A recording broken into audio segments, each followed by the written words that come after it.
Good morning. Hello, Bill Henry. The August 5th, 2026 meeting of the Board of Estimates is now called to order.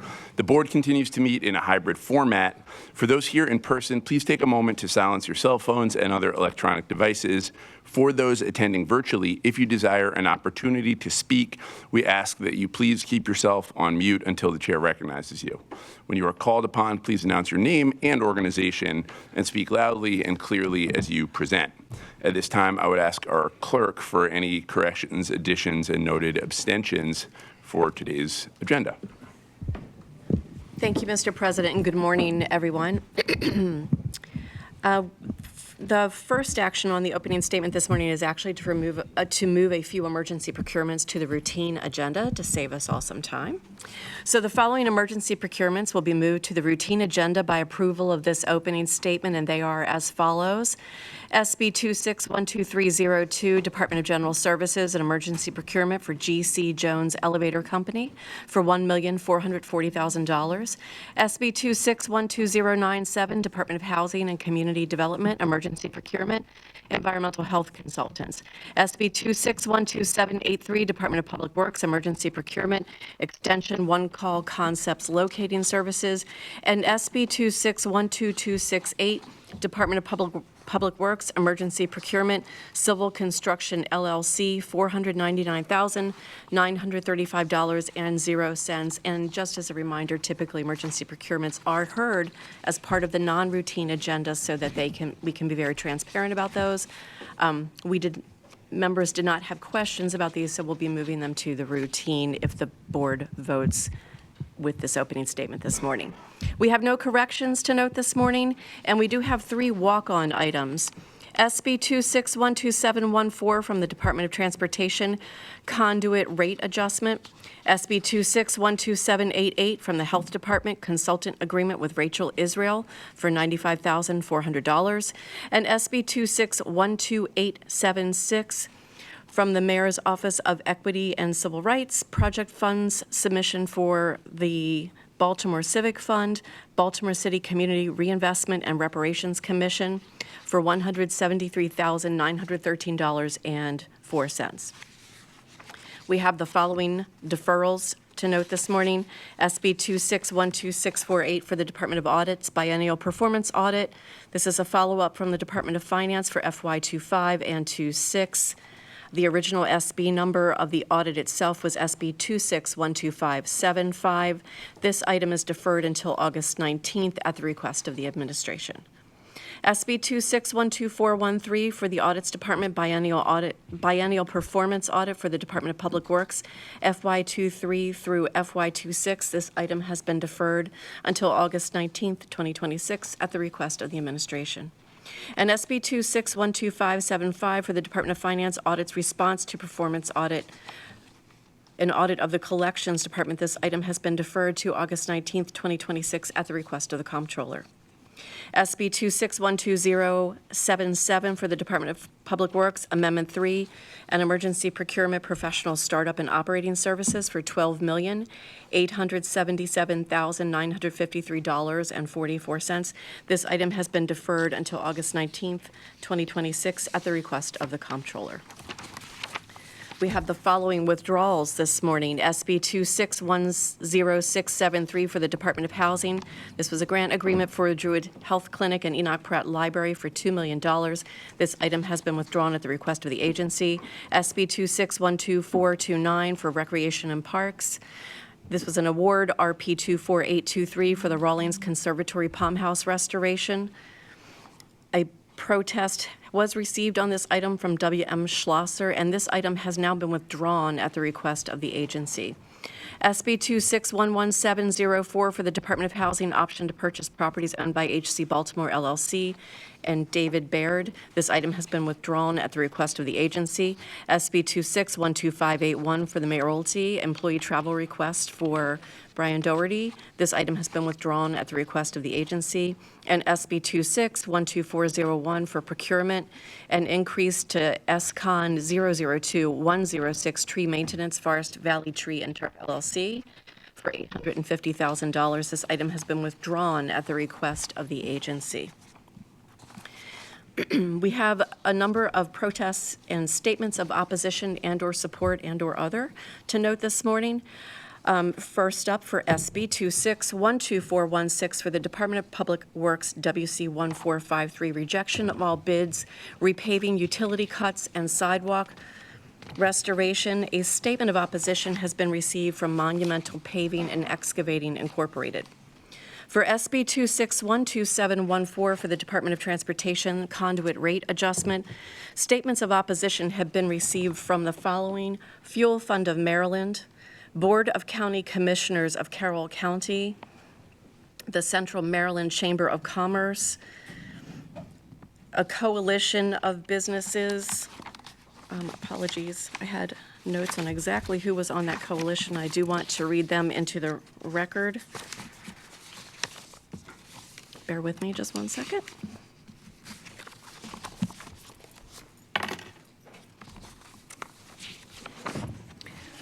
That coalition of businesses includes U.S. Telecom, Fiber Broadband, Encompass, Lumen, Comcast, FiberLight, Zayo, and Quantum. A statement of opposition was also received from Harford County Chamber of Commerce and from BG and Exelon Company. We also received a statement entitled Deepest Disappointment. That was received from resident Alex Balboa of Bel Air. I was not able to confirm if he was actually in opposition, but he did ask us to place a number of press releases on in the file, and we have done so. We also have an item SB 26-12127 from the Law Department Memorandum of Understanding, Parking Enforcement Right-of-Way for Johns Hopkins.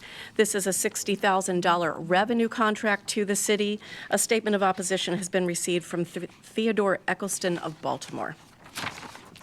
We have the following items to note to move to the non-routine agenda this morning. SB 26-12734 for the City Council. This is a grant agreement for the Family Tree Baltimore City Child Resource Center for $300,000.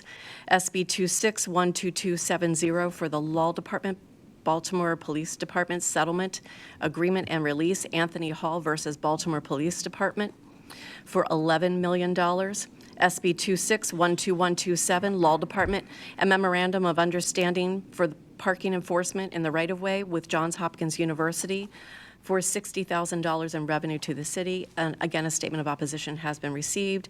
SB 26-12416 for the Department of Public Works, WC 1453, rejection of all bids. Repaving, utility cuts, and sidewalk restoration, a statement of opposition has been received. SB 26-12788, this item was a walk-on for the Health Department, consultant agreement with Rachel Israel for $95,400. And SB 26-12714, again, a walk-on agreement for the Department of Transportation, conduit lease rate adjustment. A statement of opposition has been received on that item. Did I miss a walk-on? There is a third walk-on, and that item will also, thank you, Director Garbar. That item is SB 26-12876 for the Office of Equity and Civil Rights Project Fund submission for Baltimore Civic Fund, Baltimore City Community Reinvestment and Reparations Commission for $173,913.04. And again, that will be added to the non-routine agenda. We have the following abstentions to note this morning. The Honorable Mayor Brandon M. Scott is abstaining on the following: SB 26-12343, Health Department Subrecipient Agreement with the Johns Hopkins University, SB 26-12127, Law Department Memorandum of Understanding, Parking Enforcement in the Right-of-Way for Johns Hopkins University, and SB 26-12076 for the Mayoralty Employee Expense Report for the Mayor. The Honorable President Zeke Cohen has no abstentions to note this morning. The Honorable Comptroller Bill Henry is abstaining on all travel requests and reimbursements, and also on SB 26-12876 for the Office of Equity and Civil Rights Project Funds submission for Baltimore Civic Fund, Baltimore City Community Reinvestment and Reparations Commission. City Solicitor Ebony Thompson has no abstentions to note this morning, and Director of Public Works Matthew Garbark has no abstentions to note this morning. There are also no votes to record for the routine agenda this morning. And that concludes our opening statement. Mr. President, thank you. Thank you, Madam Clerk. At this time, I ask for a motion to approve and adopt the opening statement as read by the clerk. So moved. Second. It's been moved and properly seconded. All those in favor say aye. Aye. Opposed say nay.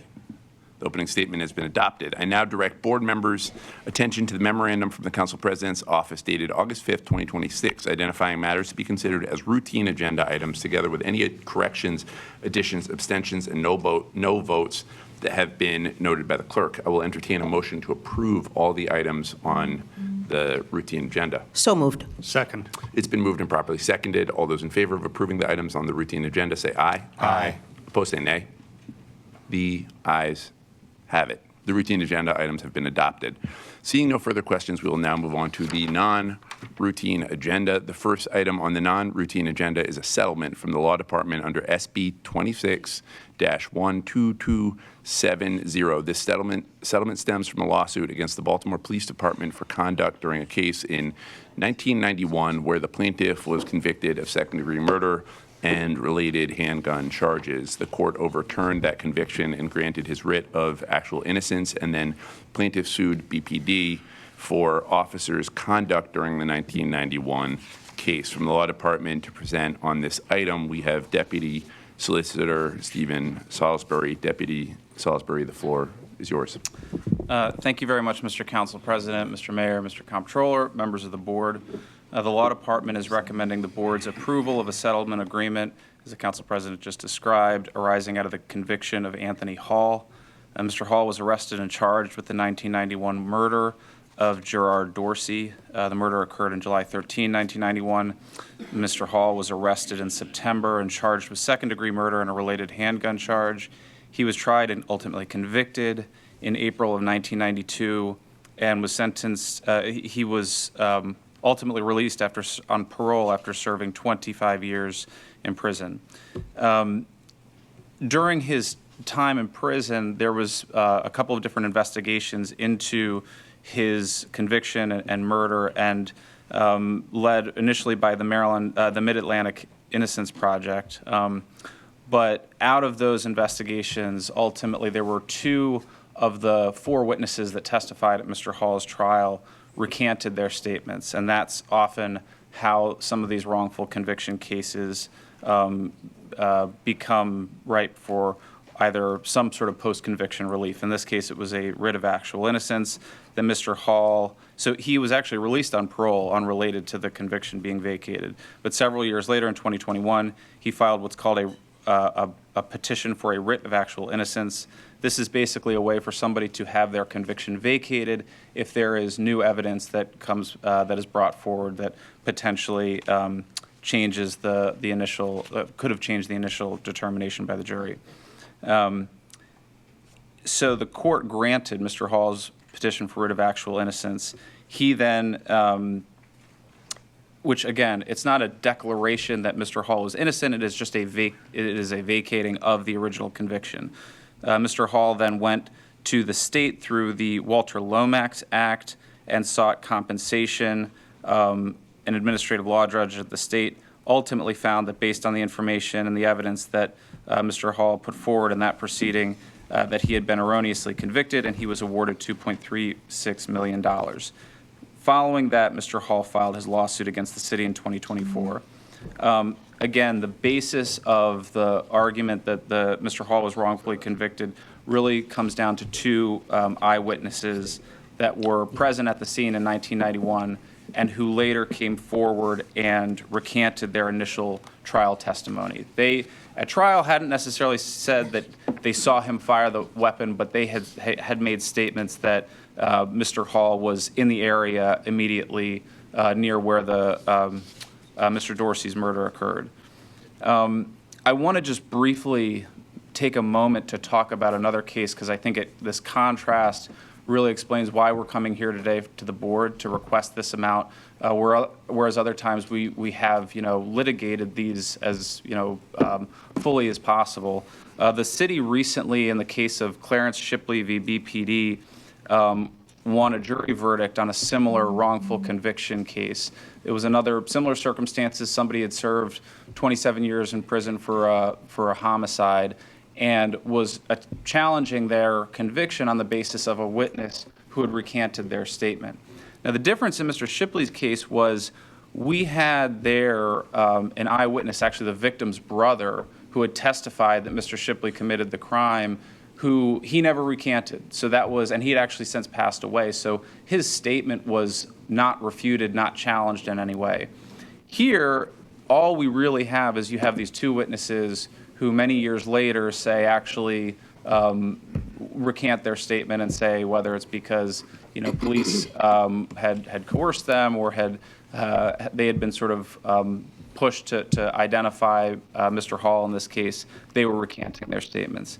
So again, with that in mind, given that we really did not have the same sort of evidence that you would have seen in the Shipley case, ultimately the city felt that a settlement agreement to avoid the risk of associated with further litigation was appropriate in this case. So ultimately, we were recommending the settlement in the amount of $11 million. Just for the board's awareness, that will be paid out over 2 installments, with the first coming immediately following BOE approval for $6 million, and then a second payment later in 2027 for the remainder of the amount.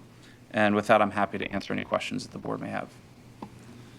I'm going to open it up to questions on the board.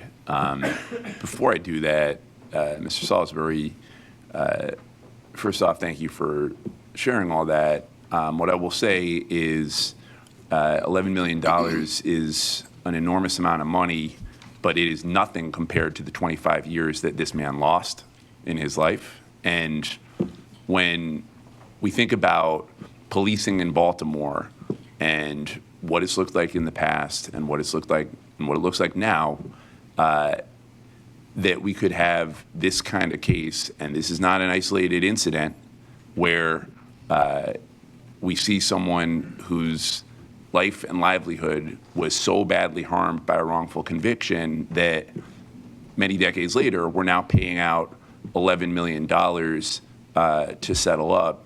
This is why we've changed policing in Baltimore. This is why we are right now showing that you can reduce violence, you can reduce homicide, you can reduce shootings, and you do not have to do it in a way that is unconstitutional, that coerces false confessions, that is just plain wrong in how people are treated. And so $11 million is an enormous amount of money, but it is nothing compared to 25 years spent in prison. And that's all I have to say about this. Questions from the board? Mr. Mayor. No, thank you, Mr. President. Thank you, Mr. Salisbury. I just want to say, in probably a more plain way, this is not just why. As someone who was 7 years old when this happened, when there are people out there that push and say that we need to go back to the old days of policing, this is why. Because lives were ruined, not just in like this gentleman's case where he spent 25 years, but people's lives were ruined who just were simply breathing and looking like me outside. This is why we will not go back to that way. And we won't go back to that way, Mr. President, also because the city wasn't as safe when they were doing it that way. They were arresting more people, they had more violence, they were ruining more lives, more communities, more families, and we're gonna continue to operate in the way that we are operating today, because not only is it producing the results, it is the right way to do it. So for anybody who consistently thinks we should just go back to locking any and everybody up that's poor or black, mainly black, in Baltimore City, we will not do that because lives were ruined. And think about the impacts that has on our community. And $11 million will probably get us about 1.9 new pools in the city of Baltimore for something that happened way back when I was in 7th grade. Thank you. Thanks, Mayor. Other questions from the board? Hearing and seeing none, I would entertain a motion to approve this item. So moved. Second. It's been moved and properly seconded. All those in favor of approving this item, say aye. Aye. Those opposed, say nay. The ayes have it. The item is approved. Thank you, Mr. Council President. Thank you. The next item on the non-routine agenda is from the Law Department under SB 26-12120. This is a memorandum of understanding between the city and Johns Hopkins University to memorialize commitments the university has made regarding a new development on its campus. It has also received a statement of opposition, which we will hear second. From the Law Department to present on this item, we have Deputy Solicitor Stephen Sauls. No, we do not. Nope. They're going to change up on me. They're going to change up on me while I was reading my script. Sir, please take the mic. Matthew Bradford, Chief of Staff for the Law Department. Council President, Mr. Mayor, Mr. Comptroller, members of the board. Law Department requests approval of a memorandum of understanding between the city and Johns Hopkins University. Pursuant to the MOU, JHU will pay the city for parking enforcement related to construction associated with its Data Science and Artificial Intelligence Institute, specifically roadway improvements and stormwater management facilities. Under the agreement, JHU will make an initial payment of up to $60,000 for one city or parking enforcement employee during the hours of active construction work. In the event traffic enforcement needs exceed the initial payment, JHU agrees to fully fund such additional services not to exceed $401,000 per year. I'm happy to answer any questions about the agreement and respectfully request approval of this item. Are there questions from the board on this agreement?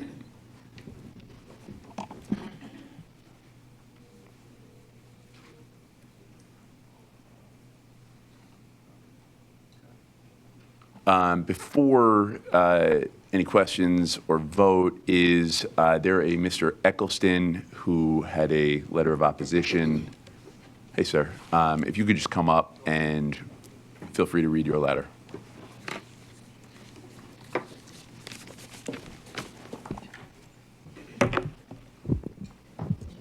Good morning. Thank you.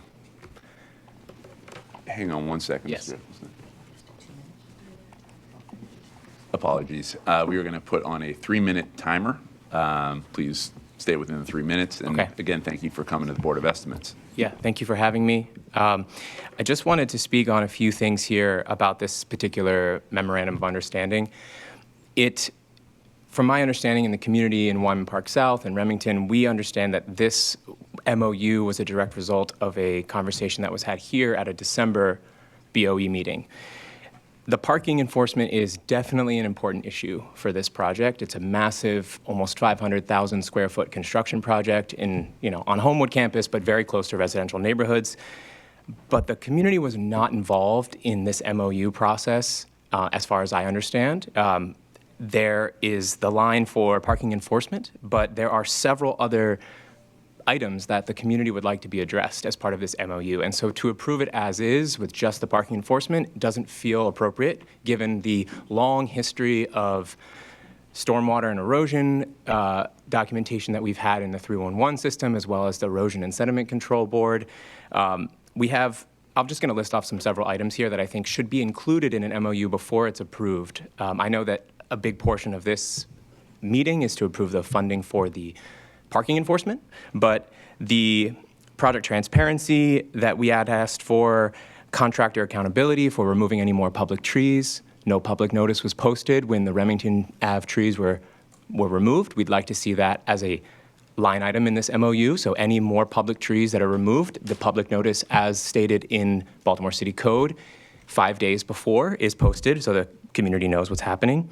Construction hours consistently outside of the originally promised construction hours. As early as 6:45 a.m., the neighbors in Wyman Park South hear beeping, slamming, rocks, and who knows what's going to happen when they decide to build their retaining wall where they're going to have to drill 65 feet into the bedrock. Future construction noise monitoring, we haven't heard anything about that noise monitoring program. Full tree replanting, which was a huge reason we showed up to that BOE meeting. We were concerned that the removal of 90 trees, many of them are on Johns Hopkins property, so I guess apparently they can just remove them if they want to, even though they're mature trees. The public trees that were removed, we wanted to make sure that there's writing documented, not just on Johns Hopkins DSAI project page, but on an actual MOU with the city, that they will replant over 300 new trees, especially the ones on Remington Avenue that they promised would be mature trees, 15 to 20 years old. The stormwater and sediment considerations that we have, we're very concerned about every time we have a heavy rain, there's massive amounts of sediment that is draining off of the project site into Stony Run, into the Jones Falls, into the Chesapeake Bay. It's a very sensitive watershed, and we cannot allow this kinds of just inappropriate stormwater management to happen by not just Johns Hopkins, but the contractors involved. There's mobile surveillance cameras near the site that the community was never made aware of, operated by LVT. There's another one in Wyman Park Dell, but we didn't know that these were going up. We'd like to have more transparency around 24-hour AI-assisted mobile surveillance cameras. There is... Mr. Eccleston, apologies. You have reached your 3 minutes. If you could just wrap. Sure. There's the main point that I wanted to bring to the board today is that there are a lot more items on the MOU that we would like in the community to see incorporated before this gets approved. Parking enforcement was just one dimension. There is a lot more here that we believe the community should be able to provide input and have a transparent process for making sure that Johns Hopkins University is held accountable for the promises that they made in front of this Board of Estimates meeting in December. Thank you. Thank you, Mr. Eccleston. Sincerely appreciate you engaging with us and showing up here today and at the previous meeting as well. Any further questions on this agreement? Hearing and seeing none, I would entertain a motion to approve this item. So moved. Second. All those in favor of approving this item say aye. Aye. Opposed, say nay. Abstain. Please note one abstention from the mayor. This item is approved. Thank you. The next item on the non-routine agenda is under SB 26-12734. This is a grant from the City Council President's Office of $300,000 to the Family Tree to benefit Baltimore City Child Care Resource Center. This grant is a product of budget negotiations and collaboration on mutual goals between my office and Mayor Scott's administration. I also want to thank several of my colleagues on the City Council for fighting for this as well. The Baltimore City Child Care Resource Center fills essential gaps in early childhood education and development. This grant will go a long way toward improving outcomes for our residents and their families. And I just want to say, as a still relatively young dad who has borne the cost of childcare, it is monstrously expensive. We're living in a moment where families are living paycheck to paycheck, and we know that when it comes to preschool, when it comes to early childhood education, when it comes to childcare, there is no better investment than that we could make. And so, again, I'm just really proud of the negotiation that took place between the council and the administration. Really proud of the Resource Center for the extraordinary work that they continue to do. And just for Baltimore to know that this is a shared priority. This is something that the board up here deeply, deeply cares about, because not only do we see it, but we're living it. As young dads, as a young mom, as a less young dad.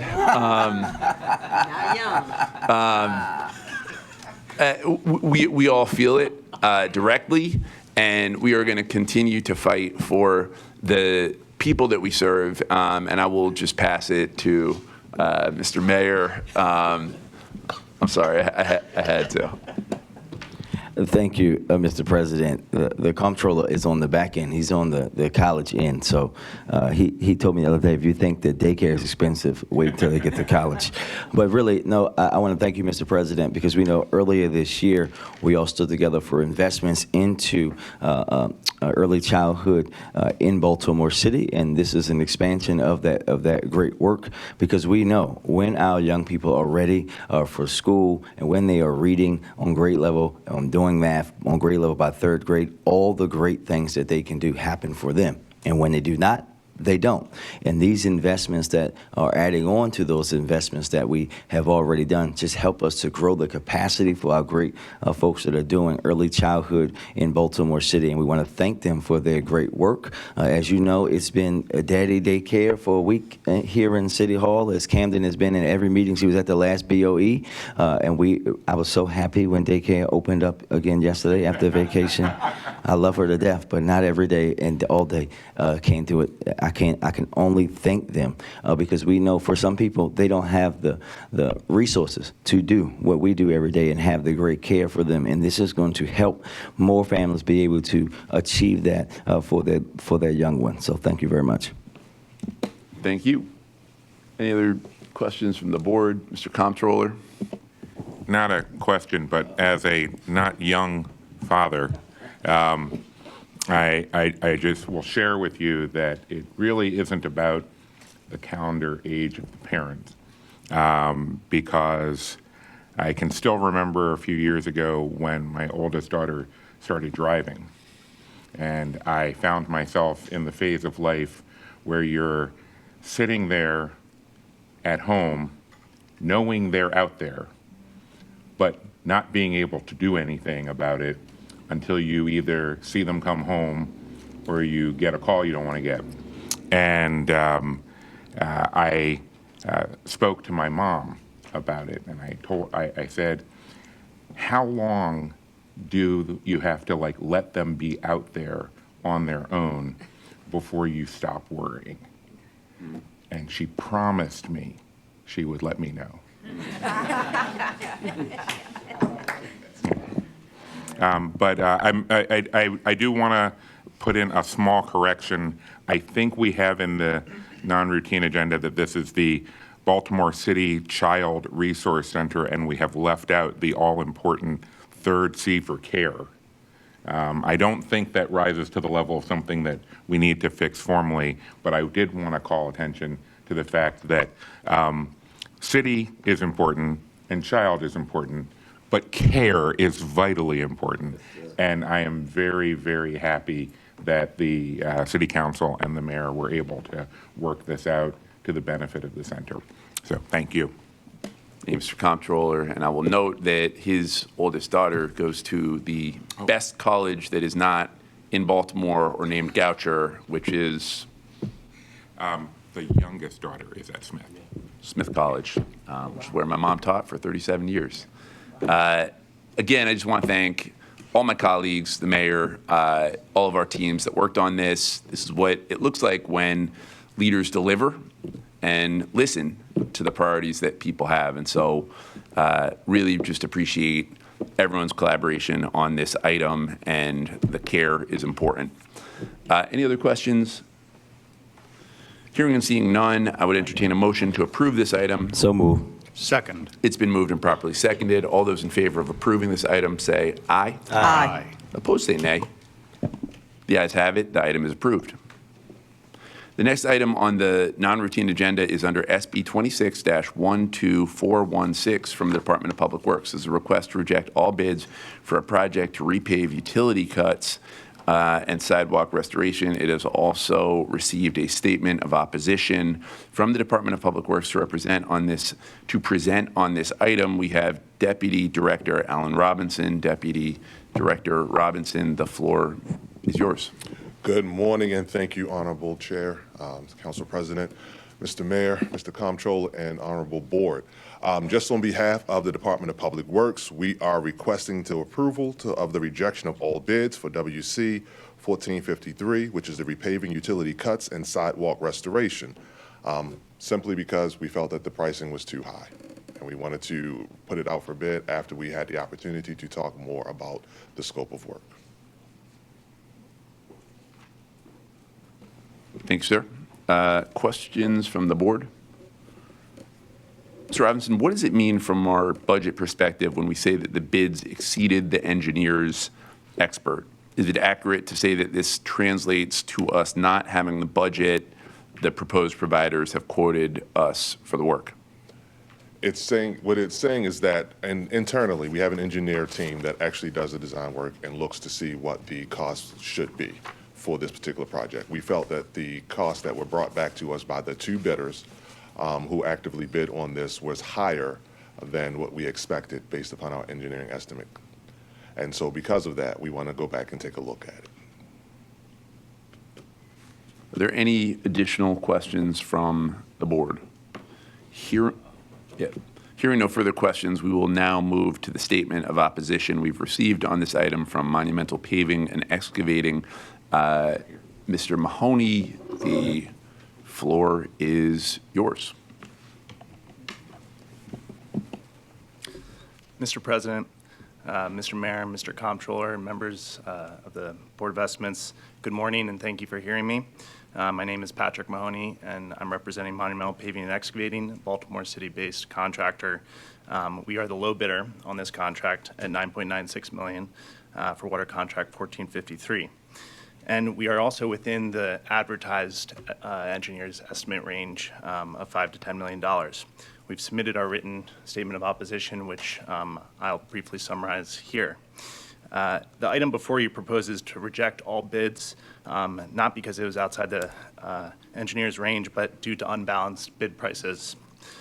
Respectfully, Monumental's bid prices are not unbalanced, either mathematically or materially.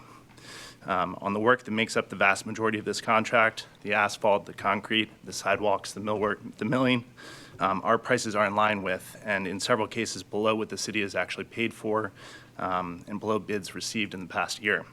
On the single largest item for the contract, our price is below anything the city has seen in over a year. So Monumental has been eager to discuss our pricing with the Department of Public Works. If there are any concerns or questions, while that offer has not been taken up yet, we remain glad to provide it. The city and the board, of course, have the authority to reject all bids. I'm not here to contest that by any means. My concern is narrower. It is a low, market-tested, and responsive bid, one that came in less than 2% below the other bid received, and it's being set aside on a finding that I don't believe the bid or the bid record or the city's own standards support. Finally, I'd respectfully ask the board to weigh what this rejection sets in motion. This is an urgent need contract, which helps protect the motoring public. With the current contract nearing expiration, rejecting a responsive bid today does risk a gap in coverage. As a longstanding local contractor for the city, Monumental will ultimately respect whatever this board decides and will eagerly participate in future bids. However, I want to make our position clear and on the record and understood.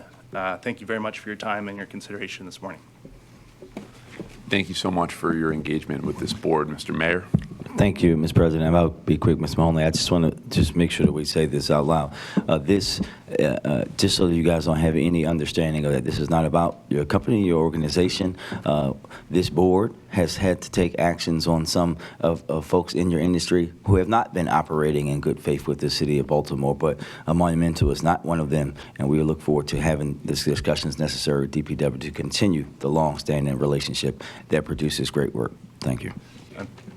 Mr. Comptroller. Yeah, just a clarification, like, did you say that you got something saying your bid was unbalanced? The item, Mr. Comptroller, if you read the agenda item, it says the reason for rejection is unbalanced bid prices. And not that it's over the 10% threshold of, okay. It's not to my knowledge that was in the description of the item. That may be a clarification that we need to make, because that's when I was briefed on this item, I was told very specifically that the issue was all of the bids, including the low bid, were over the 10% threshold over the engineer's estimate.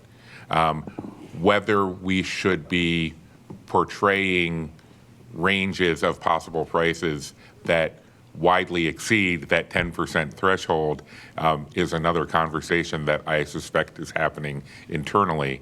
But there certainly wasn't any representation to me that Monumental's bid was unbalanced. So, Understood. yeah. Thank you, Mr. Comptroller. Other questions? Hearing and seeing none. Thank you, Mr. Mahoney, again, for your engagement with the board. Hearing no further questions, I would entertain a motion to approve this item. So moved. Second. It's been moved and properly seconded. All those in favor of approving this item say aye. Aye. Opposed, say nay. The ayes have it. The item is approved. The next item on the non-routine agenda is a walk-on item under SB 26-12714 from the Department of Transportation. This is a proposed lease rate for the city's conduit system to replace the agreement we have had with Baltimore Gas and Electric. From the Department of Transportation, we have Director Veronica Macbeth. Director Macbeth, the floor is yours. Good morning, Mr. Mayor, Honorable Council President, Mr. Comptroller, and members of the board. I'm going to start my presentation, and I will just tell you when to click forward. So for the record, I am Veronica Macbeth, Director of the Baltimore City Department of Transportation, and thank you for the opportunity to appear before you today. I'm here to present the department's proposed adjustments to the city's conduit system rate and to discuss how the action supports the long-term sustainability, maintenance, and modernization of one of Baltimore's most critical infrastructure assets. Next slide. The city's conduit system was established more than a century ago to move overhead utility lines underground, improving safety, reliability, and the quality of Baltimore streetscapes. So today, this critical infrastructure supports electric, telecommunications, and other utilities. Approximately 700 miles of wiring runs through the city's conduit network, serving residents, businesses, and regional utility providers throughout the Baltimore region. So regarding our partnership with BG&E, the original capital agreement was executed in 2016, followed by the current agreement in 2023, and this remains in effect through December 31st, 2026. And under our current agreement with BGE committed to a one-time payment of $14 million for the calendar year of 2023 and $120 million in capital investment over 4 years, equating to $30 million annually from the years 2023 to 2026. And additionally, they paid $1.5 million per year to support maintenance.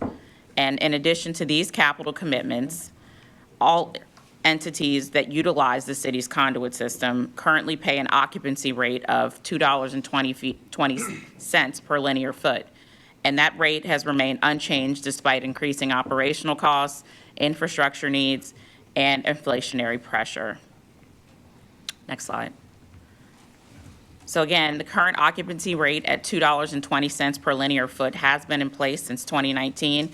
And while the cost of maintaining and operating the conduit system has increased significantly, since 2020, construction materials costs alone have risen by approximately 40%, making it necessary to adjust the rate to ensure the long-term sustainability of this critical infrastructure. This slide provides important historical context for the proposed adjustment. While there has been discussions that represents an 84% increase, significant rate adjustments are not unprecedented. And previous administrations also approved substantial increases to reflect the rising costs of maintaining and improving the city's conduit system. The proposed $1.85 per linear foot increase is intended to align the occupancy rate with today's operating realities and to support a more proactive approach to infrastructure management. So as our more than 100-year-old conduit system continues to age, so does its maintenance and capital needs. And this adjustment will allow the department to invest in the system before failures occur, improving reliability, enhancing public safety, and preserving the critical public assets for years to come. Next slide. So approval of this proposed rate adjustment will allow the department to make strategic investments that strengthen the reliability, resilience, and long-term performance of Baltimore's conduit system. And specifically, the additional revenue will enable us to increase proactive manhole replacements for up to 10 to 12 each year, reducing the likelihood of failures and emergency repairs, design and deploy an automated sensor monitoring program to detect the likelihood of manhole fires, where we have a completed study with suggestions of sensors to improve oversight, identify issues earlier, and support data-driven maintenance decisions. Expand annual obstruction repair work from an average investment of $12 million to approximately $15 million, improving our system's reliability and service continuity. These things include unbundling, enlarging conduits, re-racking the wires, as well as manhole improvements. Additionally, increase the capital infrastructure investments to from an average of $12 million to approximately $15 million annually, and accelerating the rehabilitation and modernization of the conduit network. And finally, proactively addressing the city's most heavily congested sections of the conduit system, including the critical corridors such as Charles Street, before failures occur, reducing risk and improving service reliability, and minimizing impacts to residents, businesses, and utility partners. These investments represent a shift from a primarily reactive maintenance model to a more proactive, strategic approach that preserves one of Baltimore's most valuable underground assets, and while ensuring it continues to meet the city's growing utility needs for decades to come.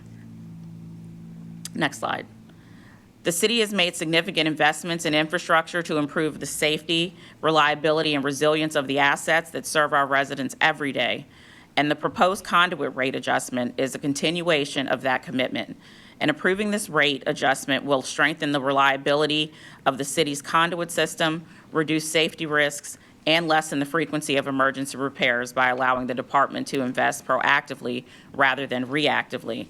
And investing today helps us prevent more costly failures tomorrow, protect critical utility infrastructure, and ensure uninterrupted services for residents, businesses, and utility partners who rely on the system. The proposed adjustment to $4.05 per linear foot, coupled with an annual consumer price index adjustment, will provide a sustainable funding model that preserves this valuable public asset and ensures Baltimore's conduit system remains safe, reliable, and resilient for generations to come. Next slide.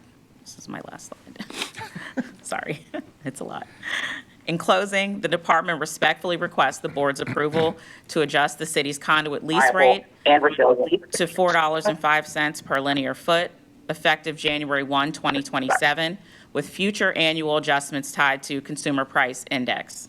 And approval of this rate adjustment will provide the sustainable funding needed to increase investments in proactive manhole rehabilitation, expand inspection and monitoring capabilities through advanced technologies, and enhance obstruction repair efforts and accelerate capital improvements throughout the conduit system. These investments will strengthen the reliability and resilience of this critical infrastructure, reducing emergency repairs and safety risks, and help ensure the city's conduit system continues to serve Baltimore effectively for years to come. Next slide. Thank you for your consideration, and the Baltimore City Department of Transportation respectfully requests the board's favorable approval of this item. Additionally, my colleagues from the Law Department and I are prepared to answer any questions the board may have. So thank you. Thank you, Director Macbeth. I also want to begin by thanking Mayor Scott and his administration for moving in this direction and ending the previous agreement. I've been consistent on this, and my position is straightforward. BGE has not been a true partner in providing essential services to our residents. BGE is an investor-owned utility that answers to its shareholders, not the ratepayers of Baltimore. That conflict has been on full display. We cannot keep handing BGE control over capital work on our conduit system when the company has every financial incentive to hire the most expensive contractors it can get away with while extracting exorbitant profit for shareholders right out of our residents' pockets. And with that, I do have a few questions for you and for the law department. I'll have more to say before we vote, but wanted to first open up to let's do the law department, and then we'll open it up for questions from the board. Mr. Salisbury, the Sure, floor I is don't yours. really have much to add, Mr. Council President. I think the director did a terrific job going over the overview, so we're happy to answer any questions that the board had, that the board has. But we don't have anything additional for the, initial part of the presentation. Okay. Please explain how the city and BGE came to the agreement that predated the 2023 deal. What was the rate at that time? How did that agreement account for inflation or other forecasted cost increases? How does the rate we're considering today compare to where the rate would have been under the pre-2023 agreement? Sure. So I'll just speak briefly about the 2023 agreement. So that was the product of negotiations between the parties. As I think the Council President is aware, the prior agreement expired in 2022, so the city needed to renegotiate and come up with a new agreement with BGE for the use of the underground conduit. It's really hard to do an apples-to-apples comparison because what we did in 2023 was a different version of this. BGE was agreeing to make capital improvements as opposed to continuing to pay a per linear foot amount. That agreement, it was a 4-year agreement. It was a flat capital contribution for each of those 4 years, so there wasn't a inflation adjustment or anything like that. It was just a flat fee for those 4 years. Again, the other conduit users, they remained on the per linear foot rate of $2.20, and they still are today, and that rate hasn't been changed since 2019. Before I open it up, just for the city's benefit, please explain why going back to a lease agreement per linear foot is more advantageous for the city of Baltimore. Why will this be more financially sound for our residents? Sure. So I think that, the city and the transportation department, our focus is on preserving this asset and on taking care of it and making the necessary investment to make it as safe and reliable as it could possibly be. One of the things that came up in the preceding year, in the last few years, is some of the underground fires that we've all saw that took place in that system.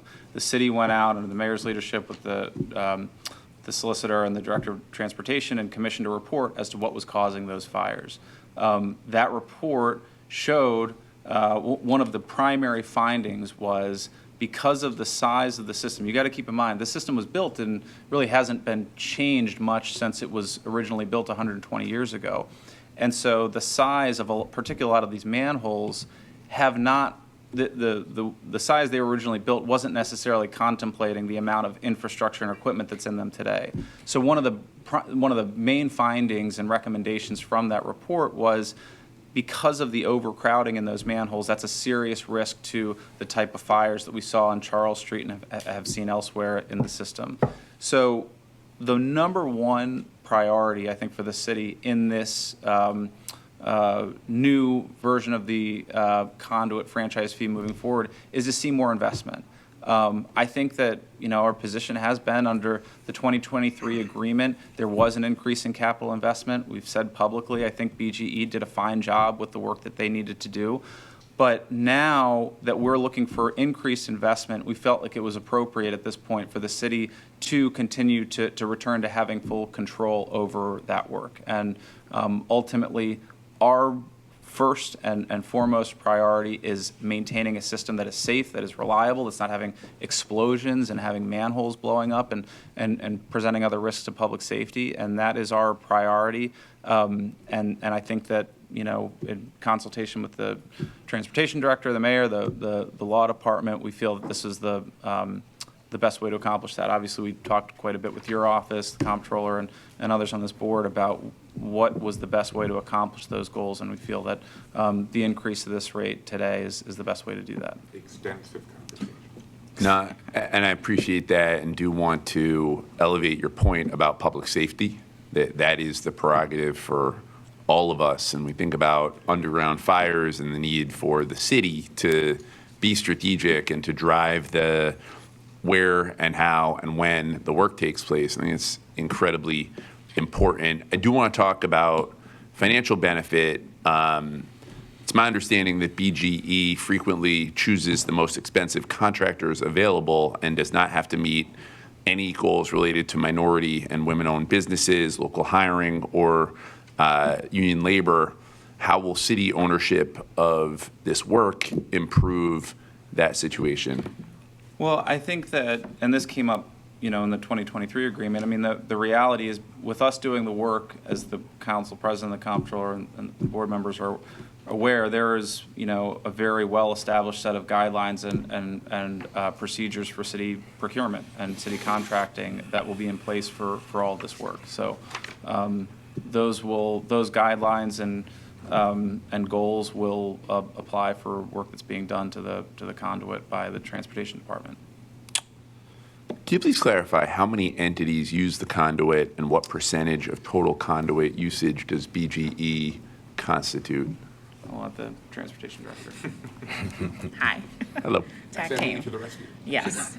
So essentially, the conduit users change based on the acquisitions, the consolidations, and existing lessees, either with new leases and changes to the system's occupancy. So currently, right now, our latest available review, we have 37 entities that are using or leasing space within our conduit system. Notably, BG&E represents 76% of the total leased conduit footage, and this figure is based on our leased linear footage. Understood. I'm going to open it to other questions from the board. Mr. Mayor, and Can I ask, is there a reason why we're doing this part before we hear the statements of opposition? Because usually we do that and then we question. I'm just asking if there's a particular reason we're doing it at this point this time. no particular reason. Okay. Mr. Mayor? Yes, sir, Mr. President. Thank you both. And I think, Steve, I'm going to go back to the president's first question because I just want to make sure that we understood what he's saying. Mr. President, from what I heard from you, you were talking about the previous agreement passed before 2023, right? The 2016 agreement. And I just want to note that leads into my question. It's very simple. With the existing rate that has been in place since 2019, can the necessary work that is necessary to make this conduit where it needs to go, can it be done at that rate? I think our position is no. Pretty clearly, what came through in the RTI report that we received a little over 8 months ago was there were a number of recommendations that were calling for increased investment. The biggest and the most expensive, naturally, is going to be the enlargement of the manholes. But more beyond that, there is talk about a fairly advanced and sophisticated monitoring system to be placed in the manholes that would detect gas leaks and other things that might precede fires. So all of those are things that didn't exist previously. And I just want to note, for the record, BGE was a good partner in when we had to go and put that report together. And one of the things, and I'll just read from their comment on the report, BGE at the time put out a statement saying the RTI report provides a clear, data-driven assessment of the recent underground conduit fires. BGE fully supports its central findings. The report confirms the age and condition of Baltimore's century-old conduit infrastructure are significant contributors to underground incidents.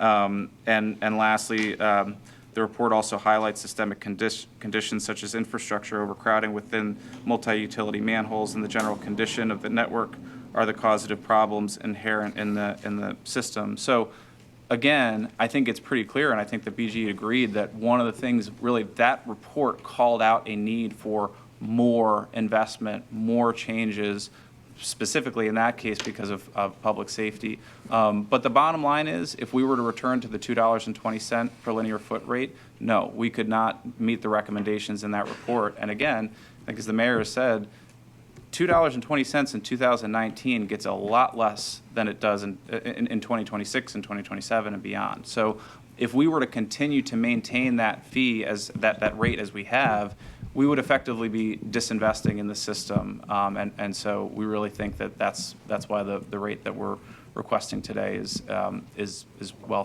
supported and appropriate. Thank you. I will just say that that's a very eloquent way of saying what a man named Joseph Contahena would say is yesterday's price is not today's price.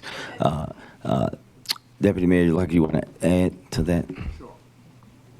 Mr. Deputy Mayor. How are you? Good morning, everyone. My name is Khalil Zaid, and I'm the Deputy Mayor for Operations. Just looking at the prices itself, if we look at the inflation by itself, the inflation between 2019 until now, it takes us over $3.10 alone. That's without taking into account all the increase in prices, the construction costs, and everything else that we do around the city. If you take a look at a system of this size, if we look at between 2016 until now, which is 10 years later, the increase was roughly 10%. That is 22 cents. From 2019 until now is $0 or 0 cents since 2019. So obviously, looking at the work that has been done, as the mayor have said, looking at the amount of investment that is needed, we're looking at all the work that hasn't been done for a long period of time. An increase of this amount is needed. And my next set of questions really is, because he's here, I just want to ask Chief Wallace about obviously the underground fires, but also the complexity and the operational things that come from when we have these fires and what that means for the department and how making sure that more work is doing done on the conduit will benefit the safety of our residents and business owners. Yes, sir, and good morning. Good morning, Council President, Honorable Mayor, Comptroller. Chief Wallace, on behalf of the Baltimore City Fire Department. Underground fires present a unique situation for our firefighters, our responders, for several reasons. First of all, when the system underground is energized, so it's electrified, we cannot enter into a system like that. There's no possible way we can put someone subsurface, so we are dependent on that power to be shut off. We face numerous challenges even once that's done. The spread of fire from the service side to the customer side by way of conduit systems is often something that we have to address. And as was the case most recently in an incident over on Preston Street, we oftentimes see the migration of carbon monoxide from the pits or the vaults where underground, where oftentimes transformers exist, through conduits into multiple dwellings. So we face a multitude of problems beyond what just the general public would see is that violent reaction, the arcs that go underground, a lot of smoke, a lot of fire being emitted from the hole itself. So I do believe that this investment will do several things for us. One, it'll help us be better prepared for these fires, for these underground fires specifically. And we've talked about this before, and we're actually in ongoing talks with DOT right now. The acquisition of what I'll just say is a CARDOX truck. So a countermeasure for these fires is oftentimes carbon dioxide. We introduce that subsurface, it suffocates the fire, it cools the environment, and it gives us the favorable results. The electricity still needs to be turned off, but this is a very, very, very aggressive way that we currently don't have to mitigate conduit fires. So, Mr. Mayor, to your question, there can be public safety improvements here, and certainly we support this for those reasons. Thank you. Mr. Comptroller. Thank you. Oh, Chief, you can sit down. Don't worry. Like we've talked enough about the fire. I'm not sure whether to ask for one of you or for the director, but I have specific rate questions from the past. So, okay. So, the last time a rate, like an actual rate increase request came from DOT to this board was 2016. Am I remembering that right? 2015. It came in 2015 to go into effect for 2016. Okay, so before we raised it, what was the rate that customers had been paying in 2015? I feel like it's like something like in the 80 to 90 cents. It's around 95 cents. 95 cents. Yeah, so if we start thinking about that's part of the presentation that the director had brought up at the point, that this increase is not abnormal. And then we tried to, and then this board raised it in 2015 from 95 to $3 and It was a trend, yeah, it was a transition, I think, from, 95 to 330. 330. Okay. 333. However, further negotiations with BGE and others Well, okay, and then just taking us through the history, then because we proposed the jump to 333, they took us to court.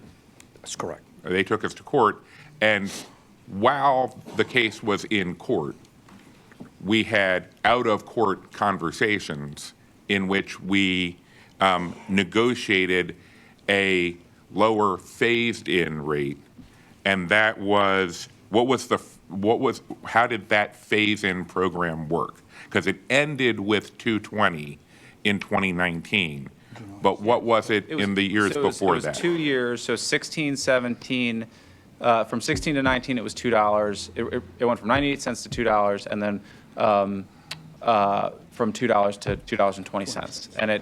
And that from 2019 to 2022, it was at $2.20, and then that agreement concluded at the end of 2022. Okay. All right.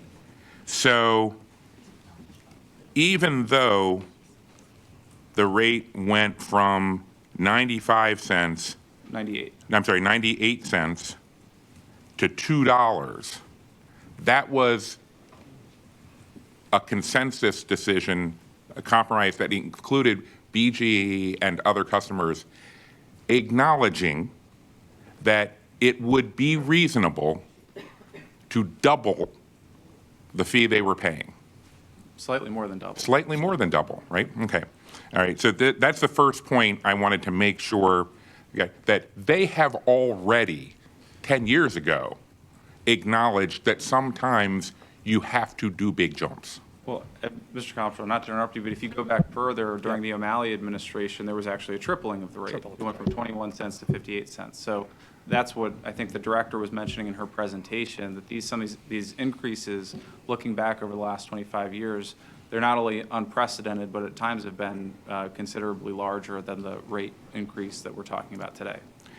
Because the number that has been most interesting for me about this 405 proposed fee is not that it's almost, but not quite, double what it is now.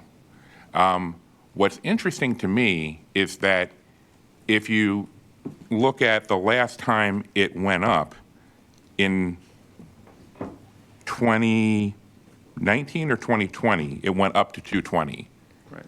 2019. 219. Okay, it went up to 220.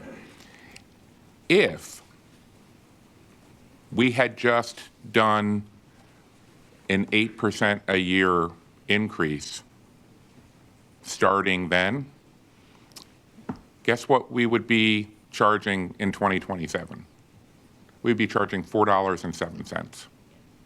So this is just the reasonable, measured, but substantial increase that we should have been doing all along to account for the fact, and this is the part that I hadn't heard anybody talk about extensively so far. You actually know, it was touched on that this is a 100-plus-year-old conduit. Yes, you mentioned that in your report. What I think we need to be very open about is that not unlike other underground infrastructure owned by the city, it has gone through sustained periods of deferred maintenance. And as a result, we need to start raising more money to do more work to restore it to the level that it needs to be at. And the reason the 8% annualized figure is important to me is because that is less than the relatively common 9% water rate increases that we have done over much of this same period of time, reflecting the exact same need to get a lot of our underground infrastructure right. After not having done that, in all fairness, I say this to the mayor, under administrations, not this one.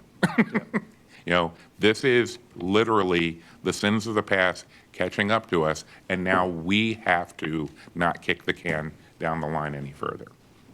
I think I'm good with the presentation in terms of that.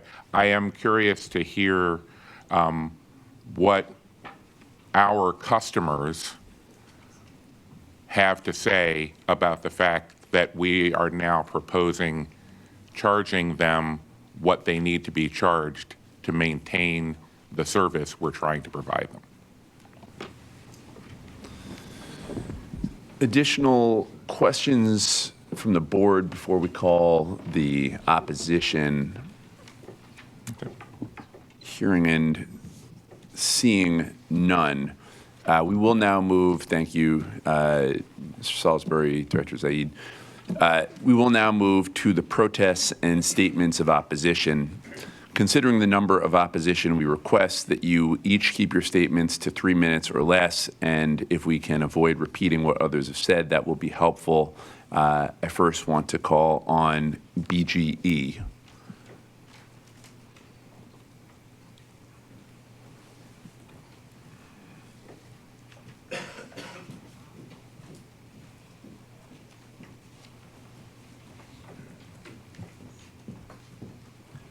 Good morning. For the record, my name is Brittany Jones. I'm the Vice President of Government and External Affairs for BGE. Pleased to be here with you this morning. I don't have prepared remarks, but I do want to reference a couple of things that I heard during the conversation. And one really important word I think is missing is affordability. And we know, City Council President, you say quite often, regarding our investment replacing aged infrastructure, mainly with our gas system in the city, that we have to prioritize affordability.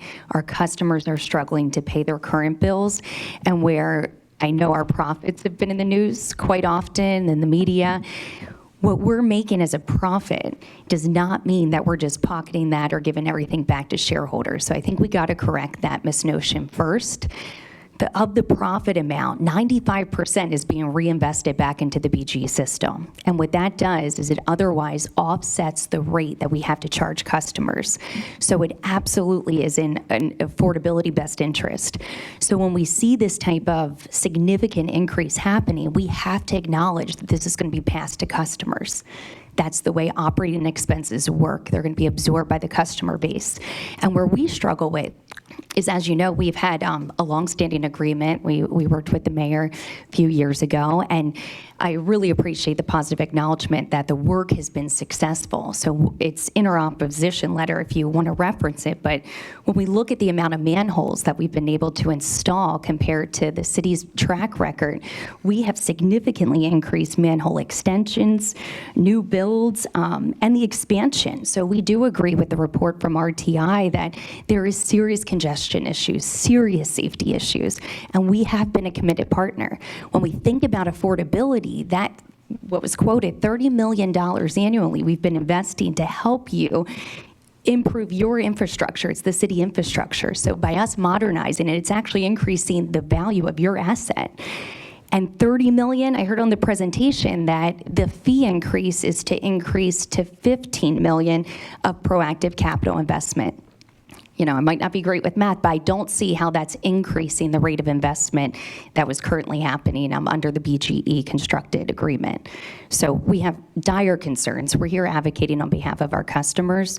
This is going to be absorbed by customers, not just within Baltimore City, but across the region. So if we were all about increasing the bottom line and our profits, we would have further negotiated with the city and increased our capital investment plan by the $20-30 million that was being asked of us.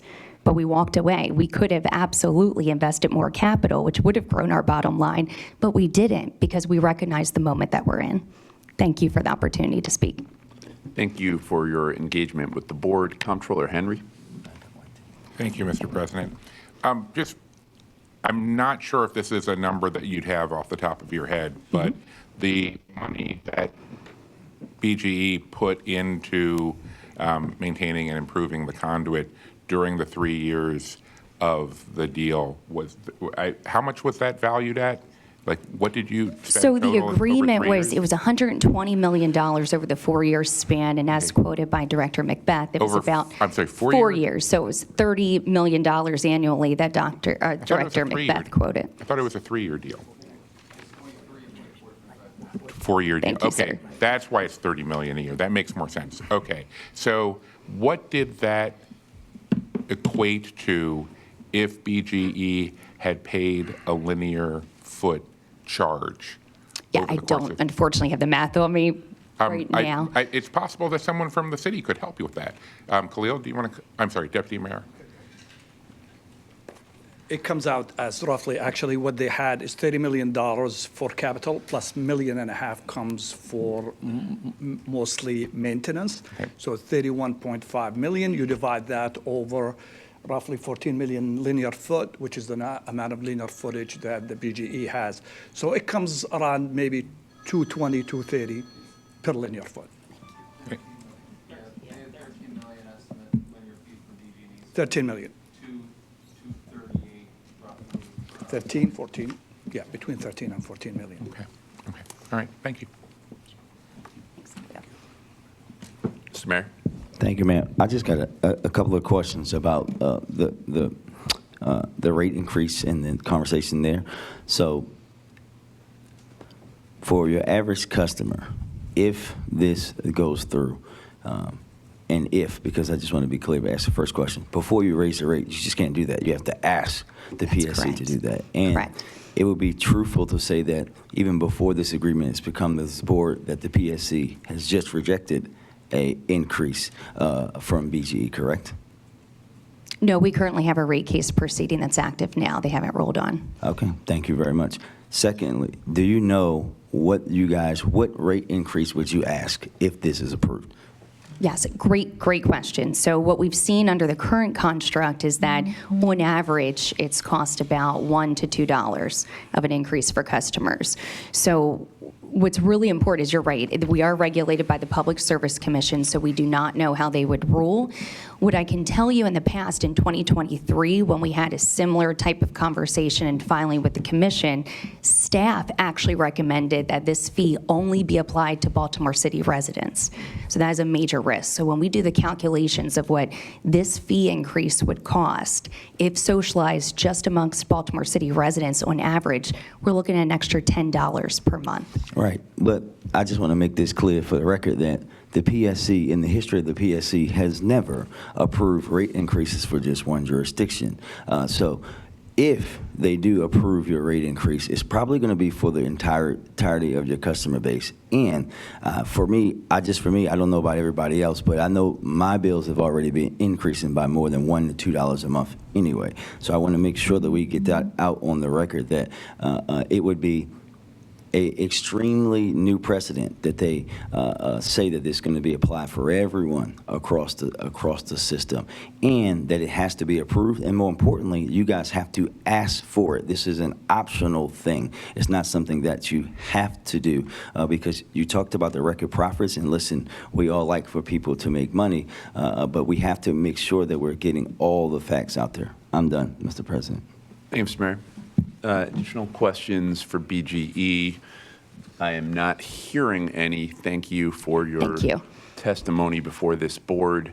Next, we will call on the Harford County Chamber of Commerce. If they are available, they send in testimony. They appear not to be here. Well, in all online. fairness, I've never gone there to complain about anything they're doing. So, yeah. No one online. All right. Well, we appreciated their letter of opposition. Next, we'll call on the Fuel Fund of Maryland. Is the Fuel Fund of Maryland here? And But thanks for the letter. again, no one online.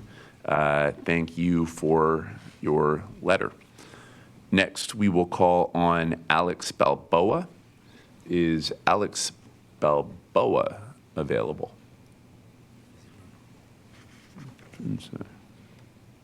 I am deeply disappointed that he did not show up. All right. Thank you, Mr. Balboa, for sending your letter. Are there any other folks in opposition before closing statements and our vote? Hearing and seeing none. BGE is telling our residents that if we charge them more to use our conduit, they'll simply pass the costs on to customers. As the mayor said, that's not their call. That is the Public Service Commission's call. My question is, when is enough enough? When will the PSC step in and tell this monopoly that they can no longer extract wealth from the residents of Baltimore? Over the past 2 years, BGE has made more than $1 billion in profits. Exelon has repeatedly cited the favorable impact, quote, the favorable impacts of rate increases as at BGE as a driver of its own profits and growth. And in the requested rate increase pending with the Public Service Commission, BGE is seeking to increase its rate on its return on equity to 10.4%, up from the current return on equity of 9.5% for electric distribution. The rate increase BGE is seeking for the public is docket 9888, currently before the Public Service Commission. We'll learn more next week about the schedule for consideration, but I urge everyone to oppose this rate increase. BGE is asking for more while Baltimoreans can barely pay their bills. I listened in horror as a woman came up, a medically compromised woman came up to the city council on the 4th floor of this building and told us that she is afraid to turn on her oxygen tank out of fear of seeing her electricity bill. We've heard from elders that are living in fear because of their bills. We've heard from small business owners that are doing everything right in our city and in our region, and yet can barely make it because of their BGE bill. Meanwhile, as we heard before, during the time when BGE was supposed to be managing our conduit, there were multiple fires downtown. The agreement we had in place allowed BGE to do the capital projects as they saw fit and where they would profit most. The city, Baltimore, we need to have the power to decide. We must always put our residents' safety over BGE's profits. That's why I appreciate my partners on this board ending the previous deal and demanding that they pay their fair share of rent, as we do everyone else. Enough is enough. My message to the Public Service Commission is clear. Don't allow BGE to pass on their rent to our residents. No more rate increases. And my call to action to Baltimoreans is that we need to show up at the PSC and tell them enough is enough. Show up and make your voices heard on docket 9888, currently set before the Public Service Commission. Hearing no further questions, I would entertain a motion to approve this item. So moved. Second. It's been moved and properly seconded. All those in favor of approving this item say aye. Aye. Opposed say nay. The ayes have it, and the motion is approved. The next item on the non-routine agenda is a walk-on from the Health Department. This is under SB 26-12788 for a consultant agreement. From the Health Department to present on this item, we have our Health Commissioner, Madam Commissioner Taylor. The floor is yours. Good morning, Honorable Mayor Scott, Council President Cohen, Comptroller Henry, and honorable members of the board. It is my pleasure to present this overview of a consultancy contract with Rachel Israel. And I am Dr. Michelle Taylor, Commissioner of Health for the Baltimore City Health Department. Next slide. So briefly, we will go through a summary of our requested action, some program background, requirements, and the impact that approving this contract would make. Next slide. Today, the Baltimore City Health Department requests board approval for a consultancy contract with Rachel Israel to provide physical therapy services for children and families served by the Baltimore Infants and Toddlers Program. Due to the nationwide shortage of physical therapists and challenges in offering competitive salaries, the Health Department seeks contracted services from vendors such as Rachel Israel to ensure children and families receive necessary care. Contracted services include supporting the Baltimore City Infants and Toddlers Program as a physical therapy early intervention provider during initial eligibility assessments, conducting early intervention evaluations, and completing follow-up appointments resulting from initial and quality assessments. Next slide. BITP offers early intervention services for children from birth to 3 years of age who experience or are at risk of developmental delays. These delays may occur in the following areas: cognitive development, physical development, including vision and hearing, communication development, social or emotional development, adaptive development. And in Maryland, a child is eligible for the Infants and Toddlers Program if they have any of the following: a 25% delay in any developmental area, an atypical pattern of development, or a high probability condition. Currently, the Baltimore City Health Department Baltimore Infant and Toddler Program serves approximately 1,800 children. Next slide. So what's the impact? It's significant. So it allows us to have timeline compliance. Contracted physical therapists enable BITP to meet the 45-day evaluation and individualized family service plan timeline and the 30-day service initiation requirement for children as mandated by federal regulations. Also allows us to reach capacity and equity of access. Expanding evaluation and treatment capacity in this high-demand discipline shortens wait times and reduces the likelihood that families in underserved areas experience limited access or extended delays in receiving physical therapy services. And finally, there's fiscal alignment. Early approval of the contract in FY27 enables BITP to allocate and encumber the full annual funding for the program. Next slide. And with that, I welcome your questions. Thank you. I do just want to heap praise onto the Infants and Toddlers Yes, program. absolutely. Several years ago, they worked with my daughter, and I cannot speak highly enough, just their excellence, their concern, their care. It is truly a blessing for the city of Baltimore and just a wonderful partnership. Questions from the board? Mr. Mayor? No, Mr. President, just echoing as a current customer of Infants and Toddlers, you're past the Infants and Toddlers stage. Just want to say thank you for all the great work, and that is the sole reason that I'll be abstaining today. I will carry that back to the staff from both of you all and from the board. Thank you for the opportunity to present. Absolutely. Make a motion to approve, Mr. President. Second. All those in favor of approving this item say aye. Aye. Abstain. All those opposed say nay. Please note the mayor as an abstention. The ayes have it. But with love in his heart.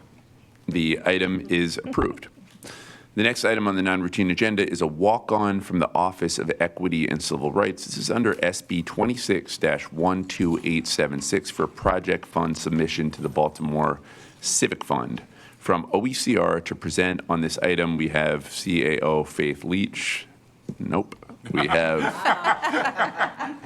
Director Green. Who's doing it? We have Director Amber Green. Welcome to the BOE. Director Green, the floor is yours. Good morning, everyone. And obviously, CA Leach can jump in whenever she's ready if she needs to.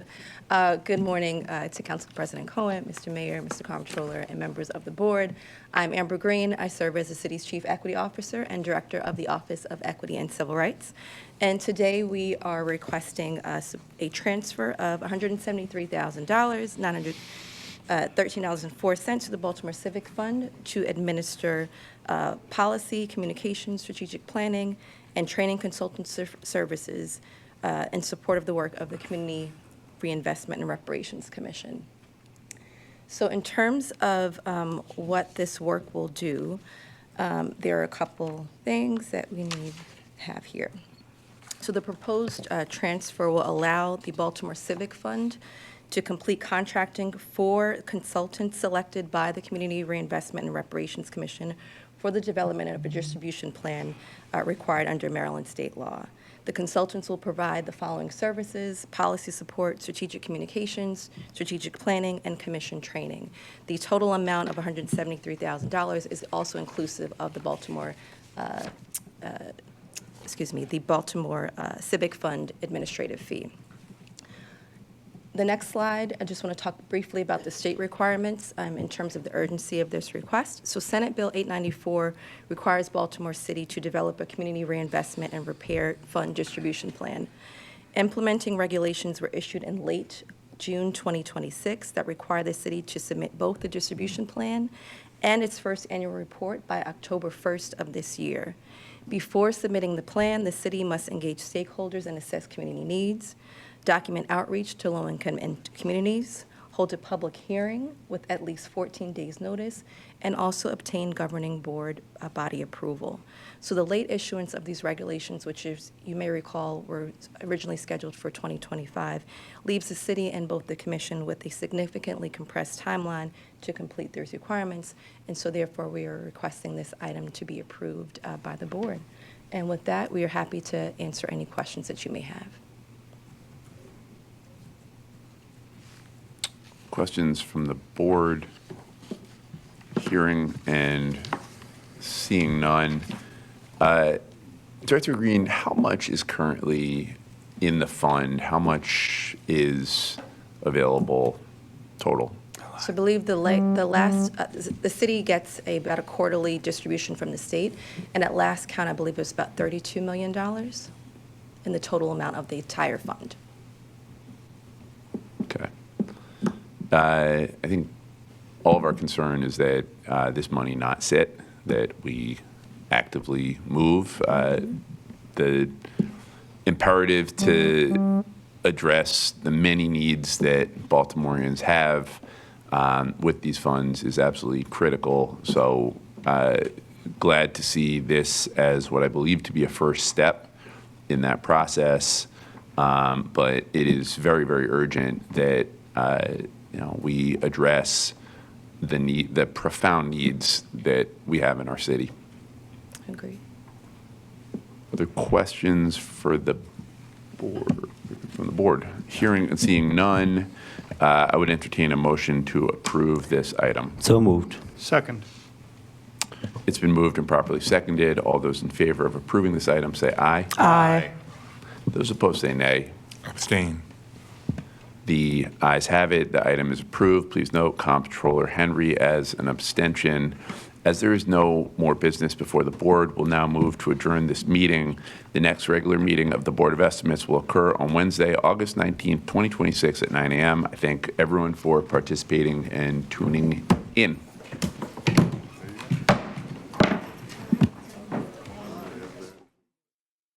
Hi, TV 25. We are ready to go. Good afternoon, everyone, and welcome to the Board of Estimates bid opening for August 5th, 2026.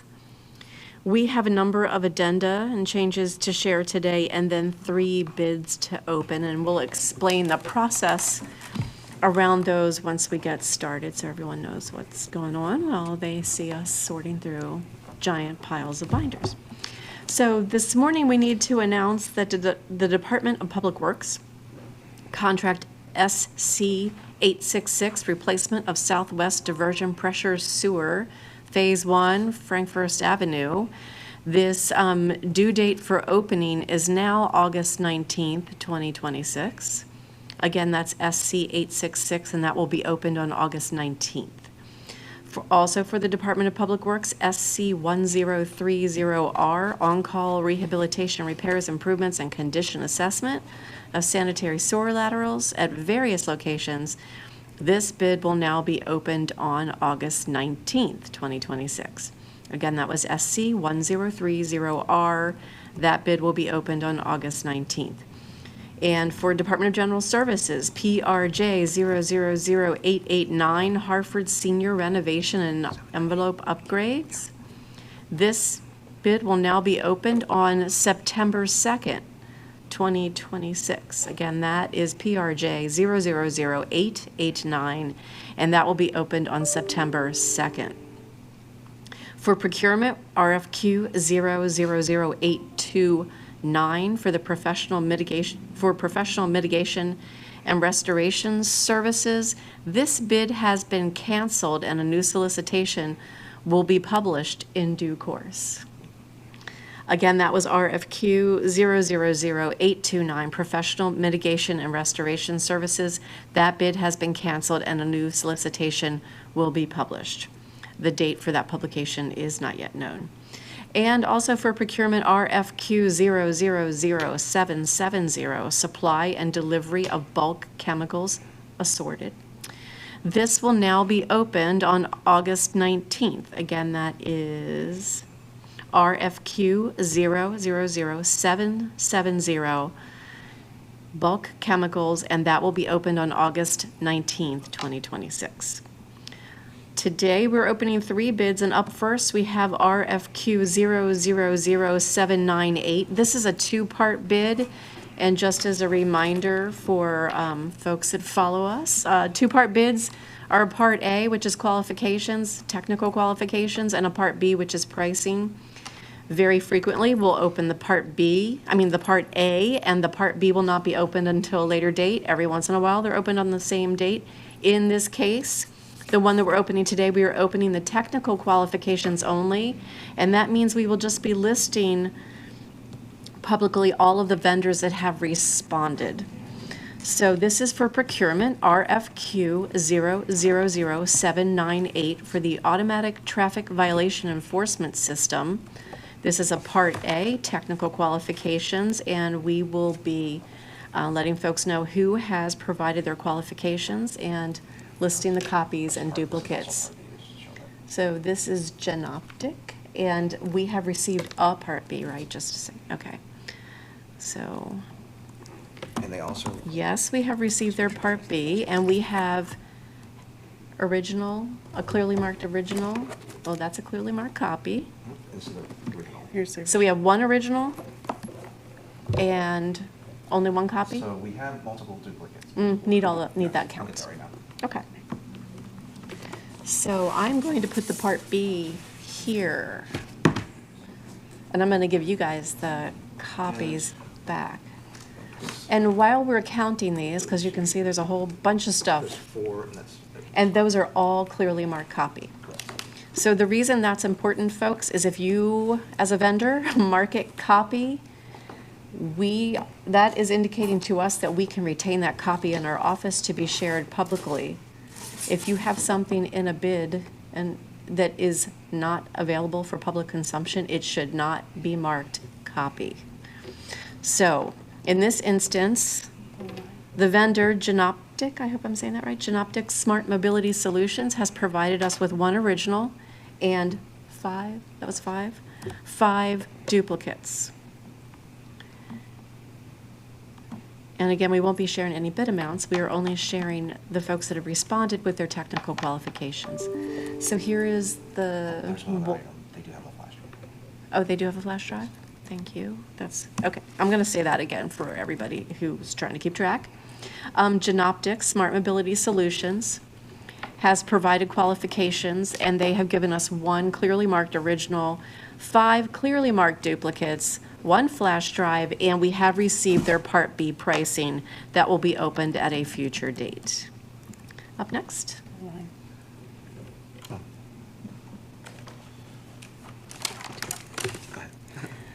This is Blue Line Solutions. Okay. We have 1 original, Clearly marked. clearly marked Cool. original. And, yes, and there are multiple copies, of which he is bringing up right now. Here's the original. Thank you. Oh, actually, I was next to you, Celeste, I'm sorry. Oh, is that what these are? Yeah. Okay. So Is this all of Blue them? Line is here. Yeah, that's all of them. Because I see one there. That's, yeah. What's That's this? another This is a copy. 1, 2, 3, 4, 5 copies for Blue Line.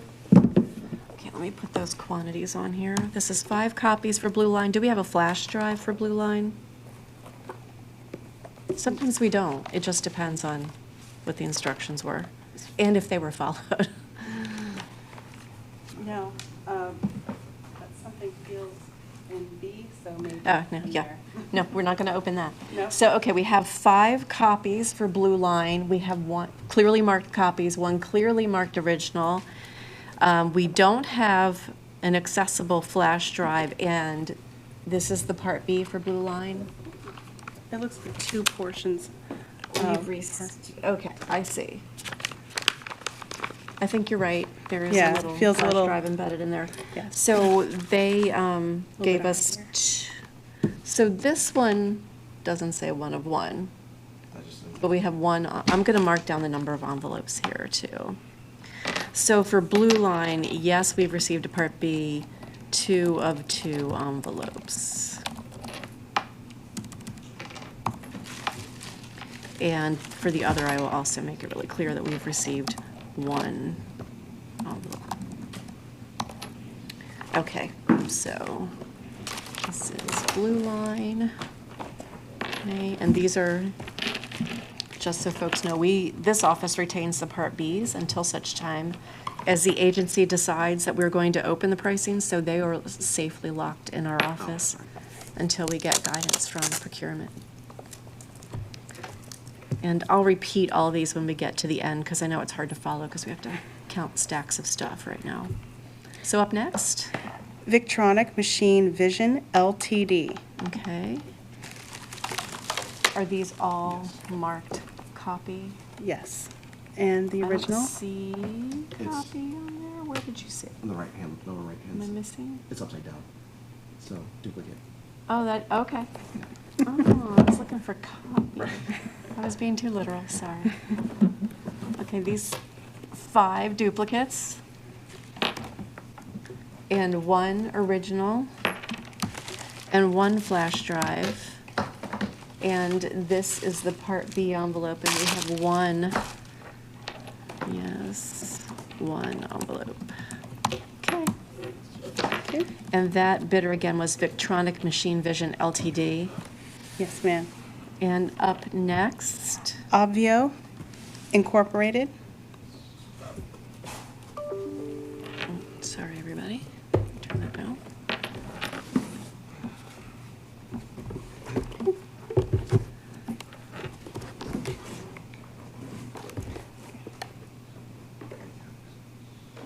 Okay.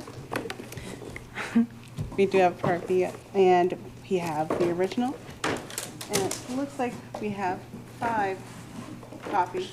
Okay. So we have 1 clearly marked original, and all of those say duplicate. And actually, It looks like we have more than 5. Yes, we have 6. I So many, apologize. so many. and then there's one that says public access. Yes, there's one that says public access that differentiated. So we Here it have, is. they're all copies. Do they all each say duplicate? These all say duplicate, correct? Okay, so technically we have 1, 2, 3, 4, 5, 6. 7 duplicates? Okay.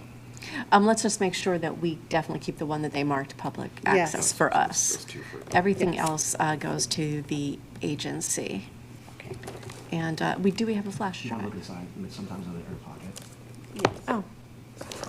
Oh, no, I don't see it or feel it in this one, because sometimes they're taped inside the binders. So I do not see a flash drive. There are 2 public access folders and that he has right over here. Just don't want to differentiate that, and say that out loud. Well, we don't, if they say duplicate, they're duplicates. Okay, I We will understand. make a point of retaining the one I- that is, that says public access, since they wrote that on there for us. Got it. And here's the original. And we have, yes, a Part B. Is it sealed? It's just a box? It's sealed, but it's not like. Oh, let me see that. Okay. It's, let's seal this before we lock it up. It says 1 of 2. Is there another one? It could be inside the box. Come on, guys, not you guys, but, because I don't really want to open that. It doesn't, Perhaps it's in the, there's a box that says, that looks like a bunch of binders to me. Multiple, so is there, let's look around to make sure there isn't a 2 of 2, because this says 1 of 2. And I don't know if that means Part B was the first one and Part A was the second one. And, let's, Yeah. I'm going to seal this So properly Abio now, is because there's no, it's just binders inside. It's over here. Oh, very good. Okay. Can somebody pass me the tape? Bear with us, folks. We think we have everything this company sent, but we want to seal, looking for packing tape. This will do for now. Yeah. This is going to get sealed. You all are my witnesses.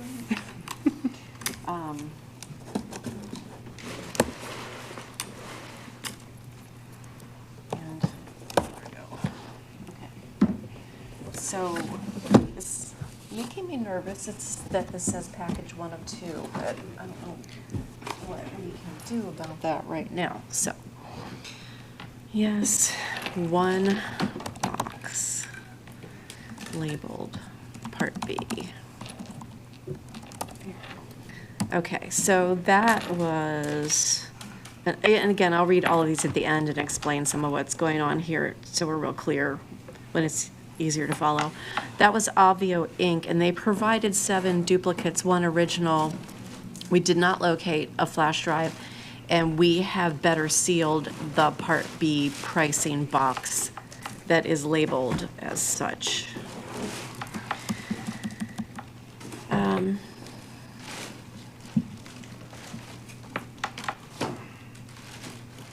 Up next. yes, let me just confirm. Vera Mobility. I don't observe any flash, oh, right in my I heard face. it. I know, there it is. That's what usually happens. That's how we find them. I feel more at home now. Okay. There is indeed a Part B, and This is the Part B? no, ma'am, this is the flash drive. Part B is here. Oh, okay, so this is an original? Yes, ma'am. Do you see? Okay, I see it. Yes. And it looks like we have 7 So, yeah, copies. you have 6 here, that's. 7. So 7 copies. And we have 7 copies. Okay, so there's the original, and this is a Part B, Yes. which says 1 of 1. Thank you for the crystal clear labeling. 1 envelope.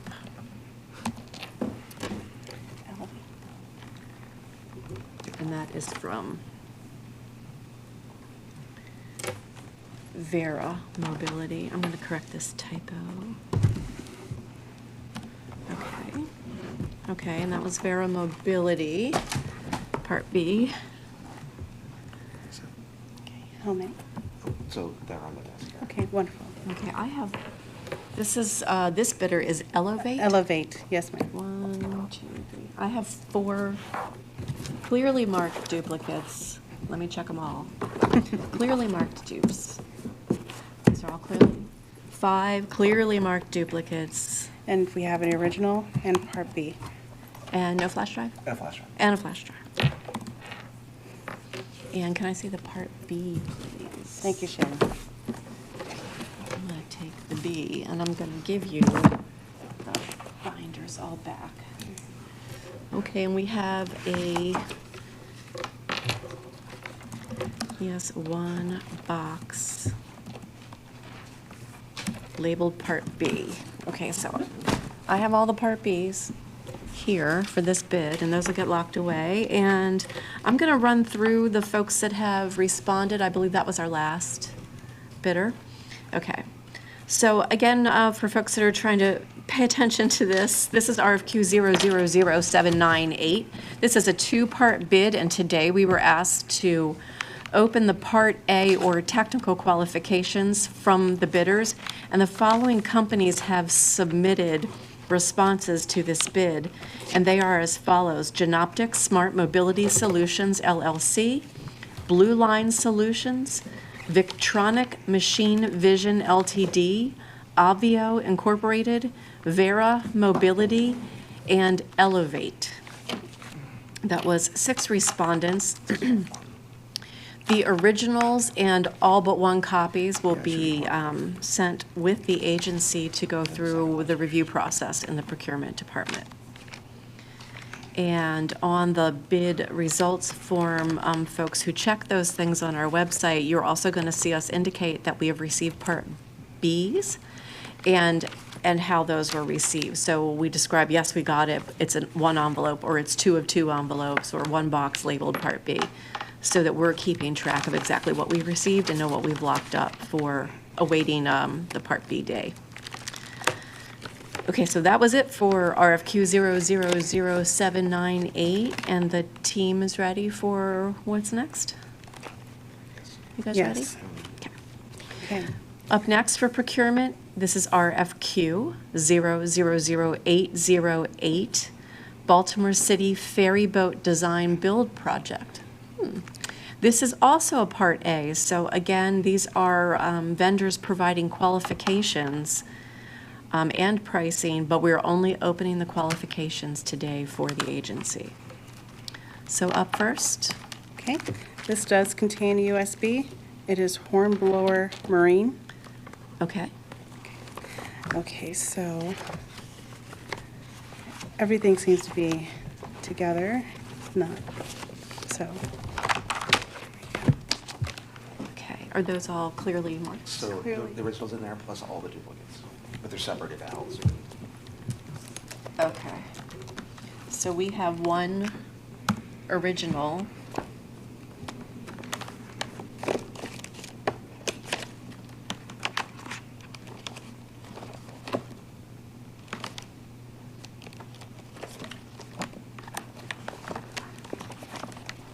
There's, okay, this is okay. I need to take this apart to count it properly. Okay, so, because they're, okay, this is the original. And then 1, 2, 3, 4, 5.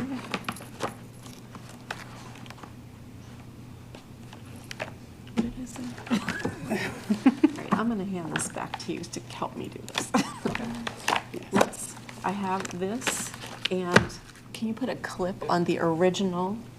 1, 2, 3, 4, 5, 6, 7 duplicates.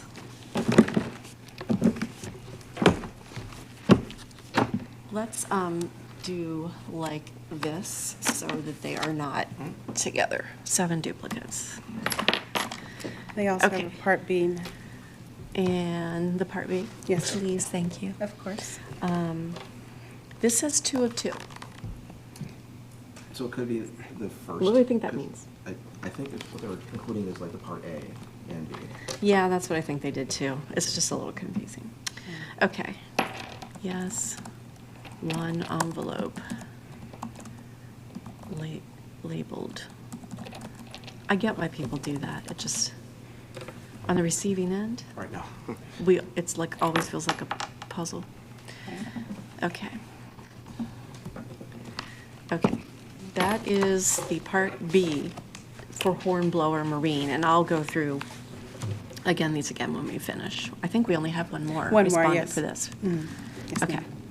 It's a director, and it looks like just one original. Okay. Not too sure. Okay, Let me I will look through that. Okay. When you hand them to me. So we think we have one original for director. Yes. Yes, ma'am. They also included a part B. Oh, yeah. Well, let's do the A parts Yes. first. So do we have flash drive? We have CD-ROM. CD-ROM. Yes. Hey now. Haven't seen those in a minute. No. Do you do capital C, capital D? Yes. Yes. Little R? Yes. Little O, little N. It's been a while since I CD-ROM. said that word. Don't get me wrong, I still have CDs, As soon as I saw this, I completely thought about my days doing Lapster and Livewire. right? The man is not going to tell me when I can listen to my That's music. Okay, so we have, do we have anything else? No. No. No, Okay, ma'am. this procurement's going to need to decide what they want to do about this. We appear to only have one original. What that means for us is there won't be a copy available in this office for view, for public view.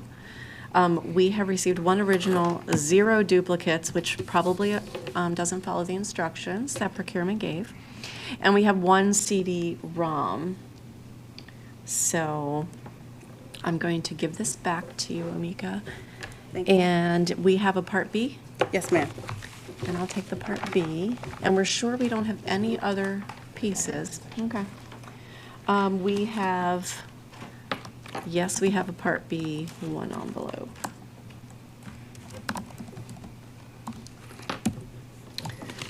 And there's that. And I believe that was our last respondent for this. Okay. Yes. So we had 2 respondents for RFQ 000808. The first was Hornblower Marine. We've received an original, multiple duplicates, and their Part B. And the second is Director, DERECKTOR. And from this company, we received 1 original, no duplicates. And yes, we did receive their Part B. And those will be locked up as usual. Up next, we have another bid for procurement, RFQ 000841. This is for marine services. Yes, Chesapeake Marine LLC. Okay, and I think this is just a straight up, we're going to see a total, Actually, haven't. or I thought this no. was a total. I didn't We're see not going to see a total. Yeah, I was gonna say, like, This is yeah. important for me to know. Yep.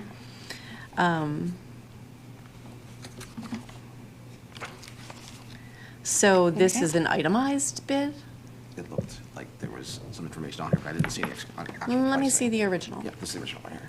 Okay, so I have the original, and Amika, you have a copy? 1 copy, yes, ma'am. So and we have 1 dupe for this, right? Yes. Okay, okay, so I have marked that down, but we're both gonna look now to make sure that we are just,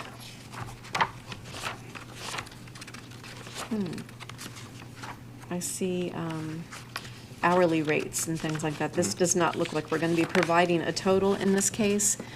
This is itemized costs.